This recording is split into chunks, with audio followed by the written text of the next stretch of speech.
অন্তর্বর্তী সরকারের জনপ্রিয়তা থাকলেও প্রশাসন সেভাবে সহযোগিতা করছে না বলে অভিযোগ করেছেন তথ্য উপদেষ্টা নাহিদ ইসলাম। সংস্কারের কথা বললে আমলারা যেভাবে প্রতিক্রিয়া দেখাচ্ছেন তা নীতিগতভাবে ঠিক নয় বলেও মন্তব্য করেন তিনি। এ সময় উপদেষ্টা মাহফুজ আলম জানান, আগামী মাসে সংস্কার কমিশনগুলোর প্রতিবেদন পাওয়ার পর থেকেই রাজনৈতিক দলসহ অংশীজনদের সঙ্গে আলোচনা শুরু হবে। শুক্রবার সন্ধ্যায় রাজধানীর কৃষিবিদ ইনস্টিটিউশনে আয়োজিত জাতীয় সংলাপে এসব কথা বলেন তারা।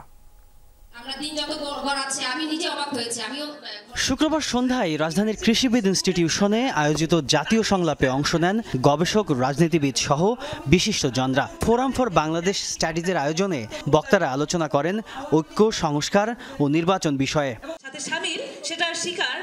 সন্ধ্যায় দিনের শেষ অধিবেশনে যোগ দেন তথ্য ও সম্প্রচার উপদেষ্টা নাহিদ ইসলাম। বলেন, সরকারের আমলাদের কাছ থেকে কাঙ্ক্ষিত সহযোগিতা পাওয়া যাচ্ছে না। খুব সাম্প্রতিক সময় আমরা আমলাদের বক্তব্য শুনতে পাচ্ছি যে তারা এক ধরনের হুমকি দিচ্ছে। তো এইটার একটা সাহস তারা তো পেয়েছে বিগত সময়গুলোতেই। আমরা দেখছি যে আমলাদেরকে কিভাবে শক্তিশালী করা হয়েছে আমলাতন্ত্রকে, এবং আমলাতন্ত্র নির্ভরতাকে কাজে লাগিয়ে ফ্যাসিজম তৈরি করা হয়েছে। উপদেষ্টা মাহফুজ আলম বলেন, জানুয়ারিতে সংস্কার কমিশনগুলোর প্রতিবেদন হাতে আসার পরই সব রাজনৈতিক দলের সঙ্গে আলোচনা করবে সরকার।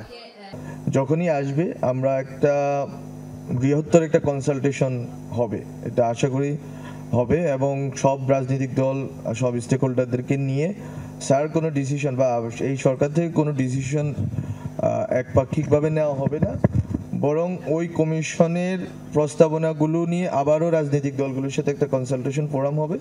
বিকালের অধিবেশনে উপদেষ্টা সৈয়দা রিজওয়ানা হাসান বলেন, কেবল আইন দিয়ে পরিবর্তন আসবে না, বদলাতে হবে মানসিকতাও। শুধুমাত্র কাগজে কলমে আমরা সংস্কার করে দিয়ে গেলে হবে না, আমাদের এই সংস্কারটা তো চর্চা করতে হবে যাতে মানুষ সুফল পায়।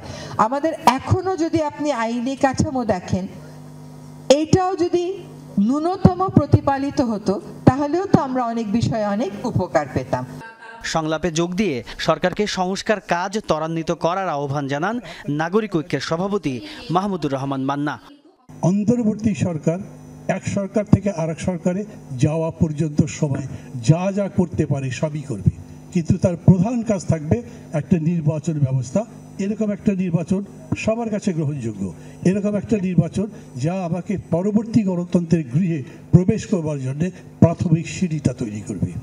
এ সময় জুলাই আগস্ট অভ্যুত্থানে শহীদ ও আহত পরিবারের পাশে সবাইকে দাঁড়াতে আহ্বান জানান জাতীয় সংলাপে অংশ নেওয়া বক্তারা। আসেন আমরা সবাই এক হয়ে। তাজনুর ইসলাম, যমুনা নিউজ, ঢাকা।